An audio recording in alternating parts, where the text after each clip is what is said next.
The moment I moved into this neighborhood, I could tell something was off. The houses were pristine, the lawns perfectly manicured, and the streets eerily silent, as if even a whisper out of place might trigger some invisible alarm. It didn't take long before I met her, Karen, the self-appointed dictator of the HOA. She introduced herself with an overly tight smile, her platinum blonde bob stiff with hairspray, and her clipboard practically glued to her hand. I didn't think much of it at first. I assumed she was just another HOA stickler. But within days, I realized she wasn't just enforcing the rules, she was making them up as she went. My first violation came in the form of a neatly typed letter in my mailbox, informing me that my trash bins had been left out for 20 extra minutes past the designated collection time. It was a $50 fine. Annoyed but unwilling to make waves, I paid it. Then, another notice arrived, this time claiming my car was parked too close to the edge of my driveway, despite there being no actual rule against it. That was another $75. It became clear that Karen had zeroed in on me as her new target. My neighbors, wary and tight-lipped, warned me to tread carefully. "She's been doing this for years," one whispered to me when Karen wasn't within earshot. "If you cross her, she'll make your life miserable." I refused to believe one person could have so much unchecked power until she escalated. The real war began when I decided to repaint my front door a deep navy blue. It was a subtle, classic color, nothing outrageous. But the next morning, another letter appeared. "Your front door color is not in compliance with HOA regulations," it read. "You have 72 hours to repaint it or face a $200 fine." That was the final straw. I reviewed the HOA guidelines and found no such rule. When I confronted Karen, she simply smirked and said, "We like to keep things uniform here." You wouldn't want to be the one bringing down property values, would you?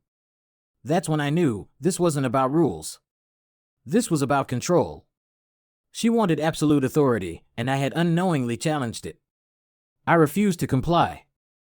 I wrote a formal appeal, demanding she show me exactly where my front door color violated HOA guidelines. She never did. Instead, the fines kept coming, bogus infractions that made no sense. Grass too long when it had been cut 2 days prior. Holiday lights still up when I hadn't even put any up that year.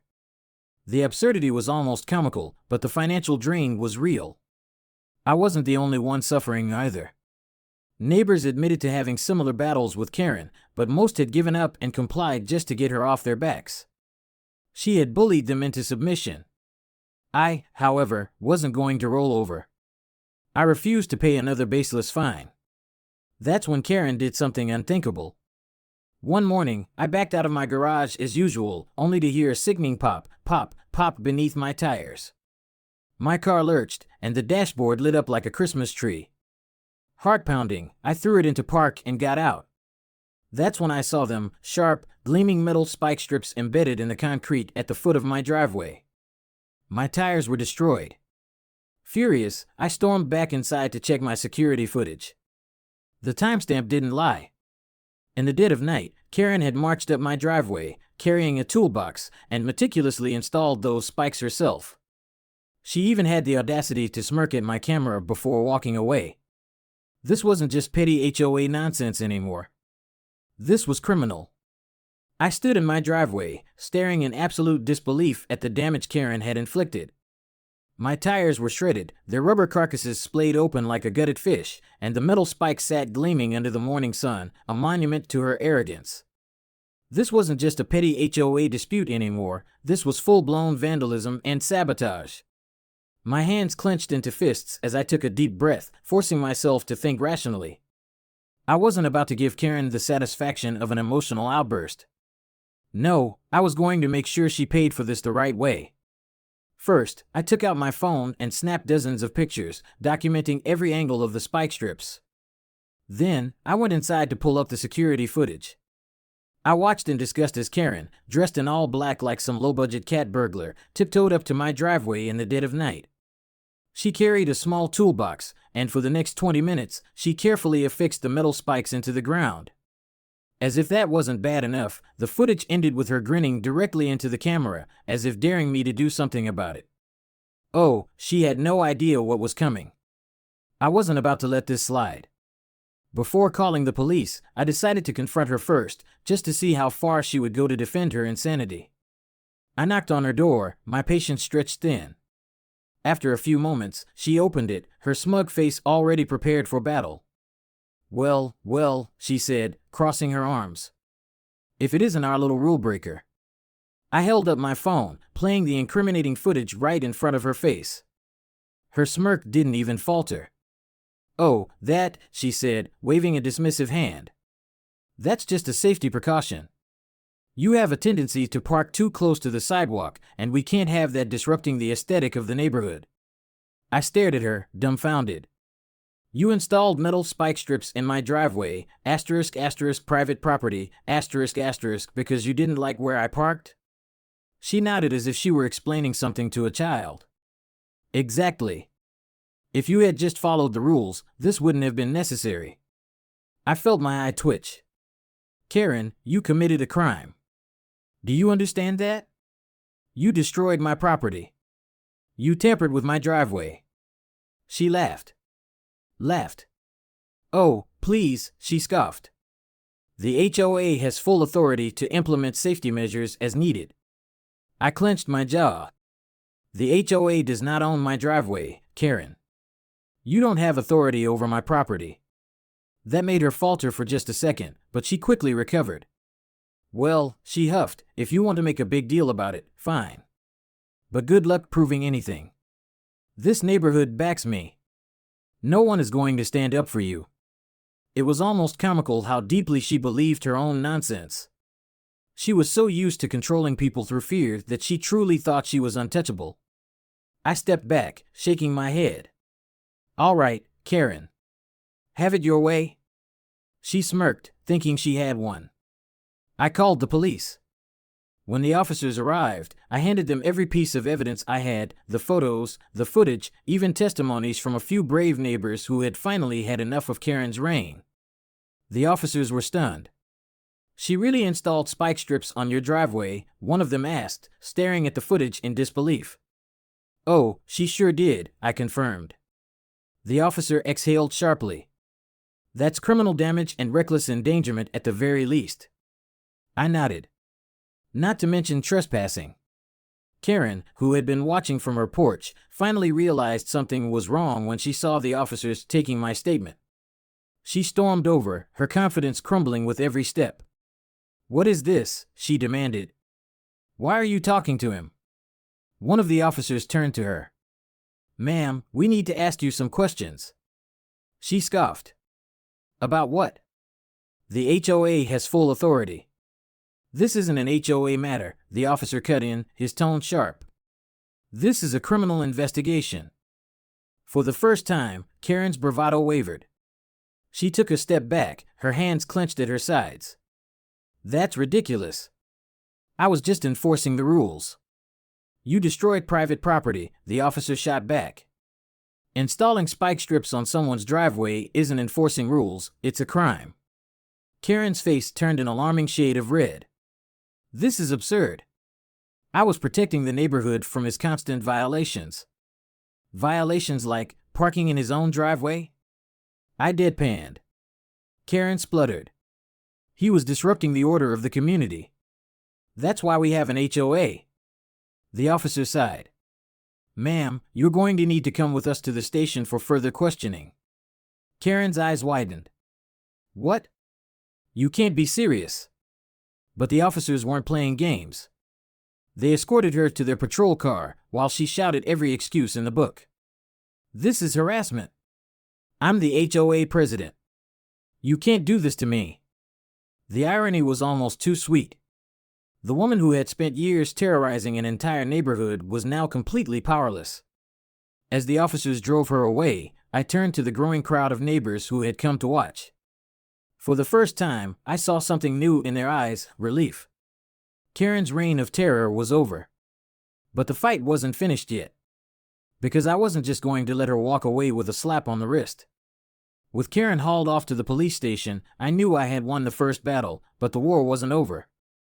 As satisfying as it was to watch her face twist in horror as she was cuffed and shoved into the patrol car, I wasn't naive enough to think she would stay behind bars for long. HOA tyrants like her always found loopholes, always twisted reality to their advantage.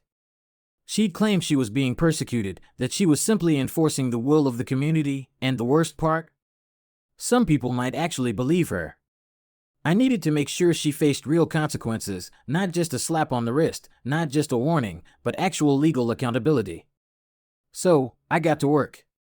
The first thing I did was compile every piece of evidence I had. I saved my security footage to multiple USB drives and uploaded it to cloud storage so there was no way she could try to delete or discredit it. I also went through every HOA notice she had ever sent me, highlighting all the fraudulent fines and bogus violations she had slapped me with. Then, I started reaching out to my neighbors. For years, they had been too afraid to stand up to Karen, but after seeing her arrested in broad daylight, the tides had shifted. One by one, people came forward with their own stories. Mrs. Thompson, the elderly widow down the street, told me how Karen had threatened to have her car towed because she wasn't using her driveway properly. Steve, the single dad across the cul-de-sac, revealed how Karen had fined him over $500 for having a basketball hoop in his yard, despite there being no rule against it. The worst story came from Lisa, who lived just 2 houses over. She hesitated before speaking, as if reliving the trauma of dealing with Karen was physically painful. "She tried to get my dog taken away," Lisa whispered, her hands clenched into fists. I frowned. "What?" "She reported my golden retriever to animal control," she said, her voice shaking with anger. "Told them he was a dangerous breed. They almost took him from me, and the only reason they didn't was because I had a vet report proving otherwise. She did it just to mess with me." That was it. That was the moment I realized this wasn't just about a crazy HOA president. This was about a bully with unchecked power who had spent years making people's lives miserable just because she could. And I was going to make sure she never did it again. Armed with all the statements, I reached out to a lawyer. I explained everything, how Karen had repeatedly harassed me, issued fraudulent fines, and ultimately committed criminal damage to my property with the spike strips. My lawyer's eyes darkened as he listened. "This is beyond an HOA dispute," he said. "This is malicious intent. You could sue her personally and go after the HOA itself for negligence." That was music to my ears. "How strong is the case?" He smirked. "With all this evidence?" "Bulletproof." But I wasn't stopping there. I also reached out to the local news. If there's one thing HOA dictators like Karen hate more than losing power, it's public humiliation. I sent the news station everything, the footage of her installing the spike strips, the police reports, the testimonies from my neighbors. It didn't take long for them to bite. Within a few days, an investigative reporter was at my house, interviewing me on camera. "Viewers," the reporter said with a grim smile, "this story might make you rethink your HOA."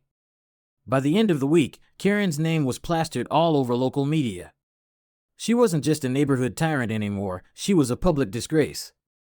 But the real blow came when the police investigation turned up something even worse. Karen wasn't just guilty of harassing me. She had been embezzling HOA funds. When the police searched her home, they found financial records that didn't add up. Thousands of dollars in HOA fees had been funneled into her personal account. She had been stealing from the entire neighborhood for years. The moment the police uncovered this, everything spiraled. The HOA held an emergency meeting. Dozens of homeowners, many of whom had been too scared to speak up before, showed up in force. They voted Karen out on the spot. Her reign of terror was officially over. But for Karen, the nightmare was just beginning. She was facing multiple charges now, not just criminal damage for my driveway, but also fraud, embezzlement, and harassment. The same officer who had arrested her the first time returned with a warrant, and this time, she wasn't just being taken in for questioning. She was being booked. The last time I saw her, she was being led away in handcuffs again, her once smug face pale with horror. And this time? She wasn't getting out anytime soon. Karen's second arrest wasn't just a neighborhood spectacle this time, it was a full-blown scandal. The police didn't just take her in for questioning, they officially charged her with multiple offenses, including property damage, reckless endangerment, harassment, fraud, and embezzlement. I had expected some resistance, some last-minute attempt at saving herself, but for the first time, Karen was silent.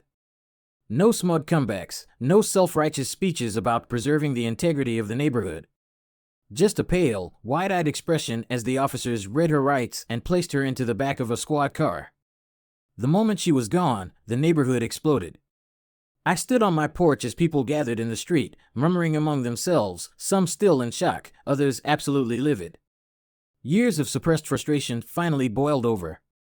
Karen had spent so long bullying these people, controlling every aspect of their lives, and now that she was gone, there was an overwhelming sense of relief, but also anger.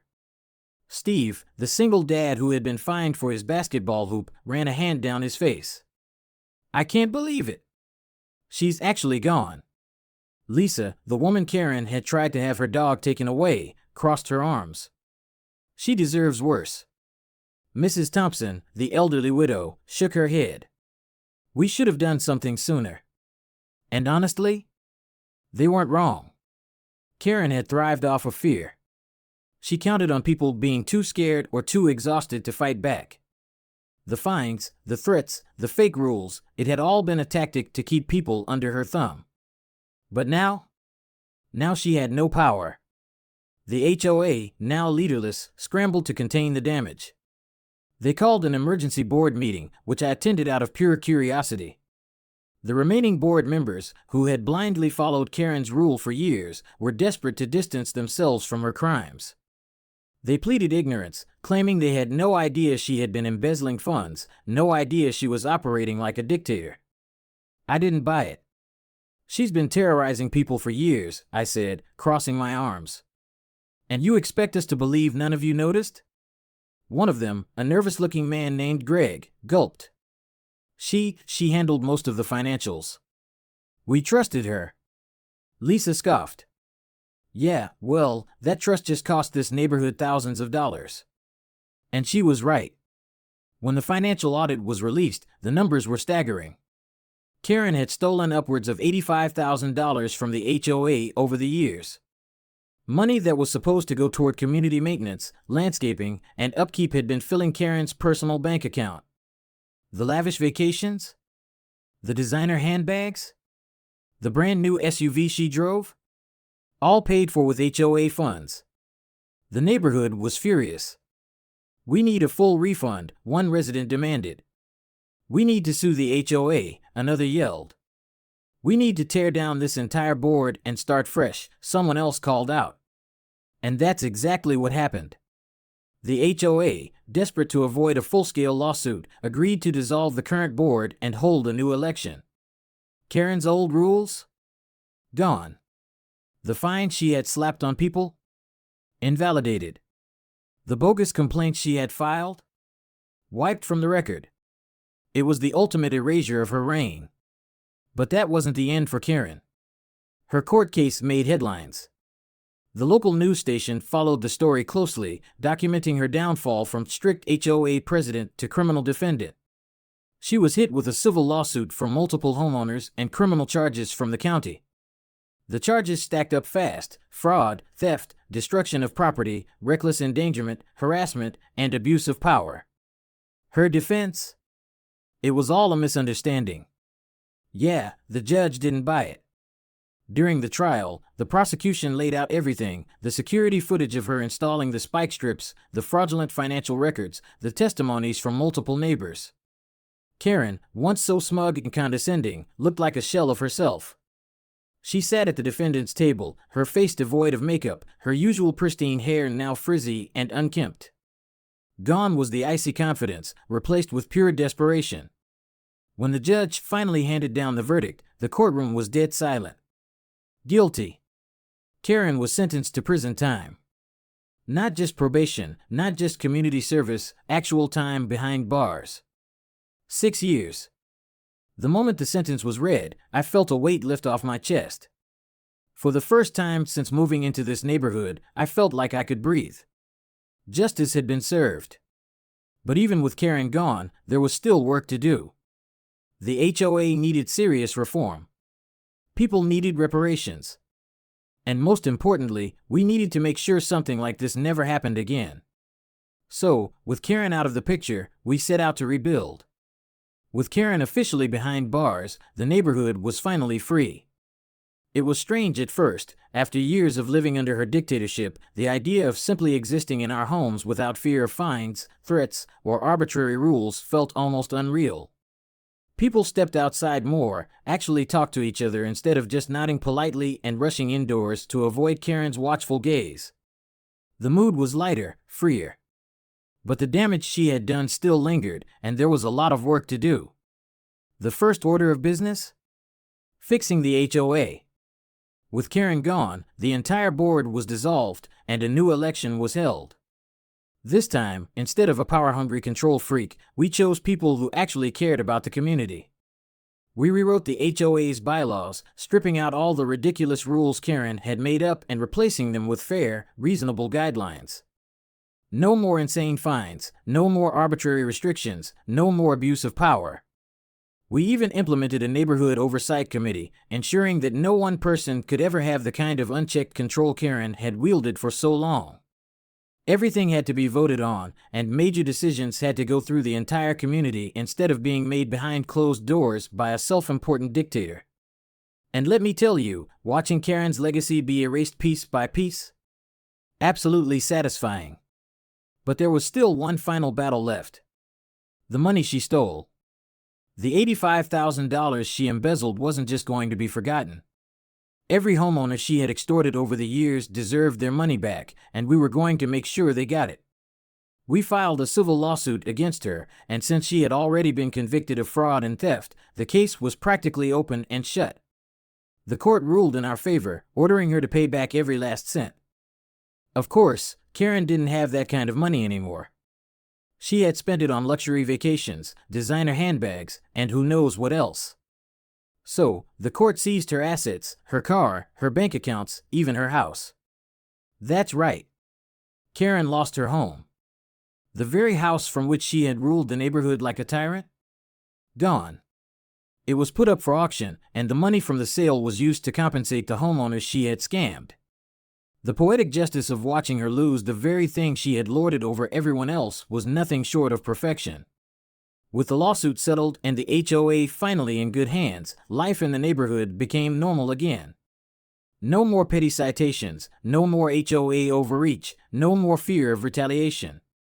I could finally park in my own driveway without worrying about spike strips. People painted their doors whatever color they wanted. Lisa kept her dog. Steve put his basketball hoop back up. Mrs. Thompson, who had been too scared to host guests because of Karen's ridiculous parking restrictions, invited her family over for the first time in years. We had one. And as for Karen? She spent 6 long years in prison.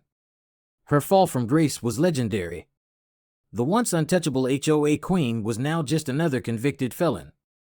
By the time she got out, the world had moved on without her. She had no power, no influence, no home, and no way to rebuild her former empire. She tried to reach out to a few of her old HOA board members, but no one wanted anything to do with her. She was radioactive. The local news station did a follow-up piece on her after her release, and the woman they interviewed was unrecognizable. Her arrogance? Gone. Her smugness? Gone. She was just a bitter, broken woman with nothing left. And honestly, she got exactly what she deserved. As for me, I stayed in the neighborhood.